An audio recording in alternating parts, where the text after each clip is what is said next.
নোয়াখালীতে ছাত্রলীগ মাইকে ঘোষণা দিয়ে বিএনপি সরকারের ছাত্র সংগঠন ছাত্রদলকে পিটিয়েছে। এনসিপি এখন ছাত্রলীগের সাথে আতাত করে ছাত্রলীগের রাজনৈতিক কর্মকাণ্ড পরিচালনা করছে। সন্ত্রাসী সংগঠন ছাত্রলীগ আওয়ামী লীগ আবারও পুরো বাংলাদেশকে অস্থিতিশীল করার চেষ্টা করছে। ছাত্রলীগের সন্ত্রাসী কার্যক্রমের মিছিল দিনের পর দিন তাদের মিছিলের সংখ্যা বাড়ছে, লোকজন বাড়ছে।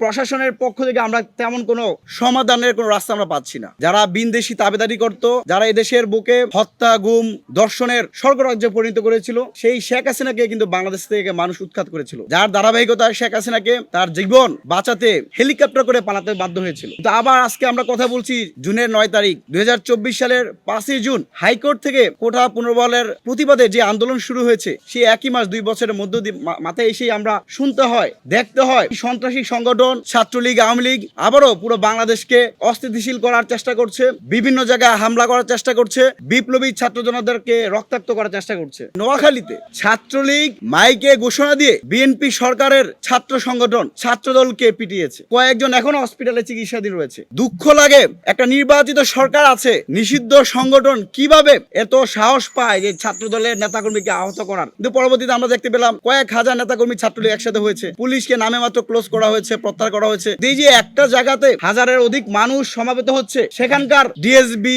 ডিজিএফআই বা আরো যে গোয়েন্দা সংস্থা রয়েছে তাদের কাজ কি? আমরা কি ধরে নিব এই সংশ্লিষ্ট প্রশাসনে যারা আছে তারা এখনো আওয়ামী লীগের পারপাস সার করছে? আমরা মনে করি শুধু নোয়াখালী নয়, চট্টগ্রাম, ব্রাহ্মণবাড়িয়া, ঢাকা, চট্টগ্রাম, কুমিল্লাতে বিভিন্ন জায়গায় ছাত্রলীগের সন্ত্রাসী কার্যক্রমের মিছিল দিনের পর দিন তাদের মিছিলের সংখ্যা বাড়ছে, লোকজন বাড়ছে। প্রশাসনের পক্ষ থেকে আমরা তেমন কোনো সমাধানের কোনো রাস্তা আমরা পাচ্ছি না। তো এই যে বিষয়গুলো ঘটছে, এই বিষয়গুলো ঘটার কয়েকটি কারণ রয়েছে। আমরা কোথাও মিডিয়ার, কোথাও আন্তর্জাতিক অপরাধ ট্রাইব্যুনালে কোথায় কি বিচার হচ্ছে?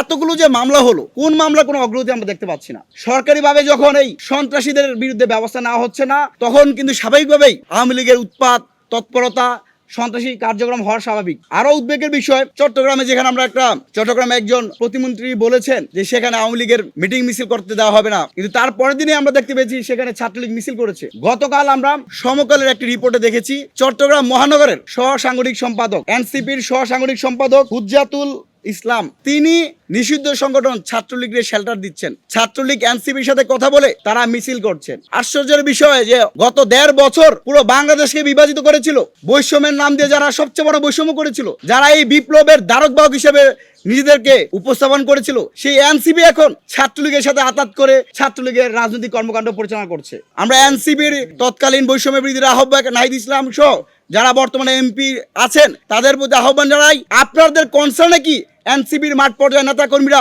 আওয়ামী লীগকে শেল্টার দিচ্ছে কিনা? একই সাথে আমরা কিছুক্ষণ আগেই দেখতে পেলাম মাননীয় প্রধানমন্ত্রীর তথ্য সম্প্রচার বিষয়ক উপদেষ্টা ডক্টর জাহিদুর রহমান বলেছেন আওয়ামী লীগের নেতা কর্মীরা চাইলেই স্থানীয় সরকার নির্বাচন অংশ নিতে পারবে। আমি তাকে বলতে চাই, আপনাকে কেউ অধিকার দেয় নাই। নিষিদ্ধ সংগঠন যাদের হাতে 2000 অধিকের মানুষের রক্ত লেগেছে, তাদেরকে পুনর্বাসন করার কোনো অধিকার আপনার হাতে নাই।